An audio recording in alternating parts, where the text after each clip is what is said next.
阿爺，我終於揾到你啦！哎呀，機仔，呢個超級市場好大噶，你周圍走啊，好容易蕩失噶。標爺爺，點解嗰啲食物上面都貼滿晒標籤嘅？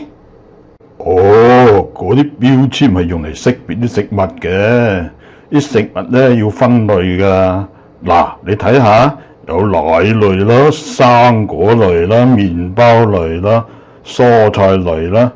依家咧多數都係用條碼處理嘅，咁啊有一嘟就可以知道嗰件貨係乜嘢嚟噶，喺邊度生產啦，同埋個食用日期咯。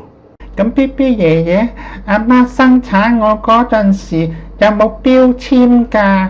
哦，梗係有啦！你一出世就喺隻腳同隻手度就加咗個條碼標籤。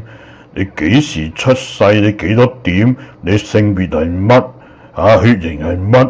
體重係有咩記錄？你爹哋媽咪係邊個？全部都喺晒個標籤裏邊噶。仲有啊，喺自然界裏邊咧，你一出世咧就已經有個標籤咧，就叫做遺傳基因。其實啊，就已經標籤咗你係男仔，你係你爹哋媽咪個仔，你亦都係我蓋世標嘅孫啊！呢個自然界嘅遺傳基因標籤係冇可能改變嘅事實嚟噶。咁爺爺，你一出世有冇標籤到你係我阿爺啊？梗係冇啦，傻豬！爺爺，個自然界真係好唔公平啦！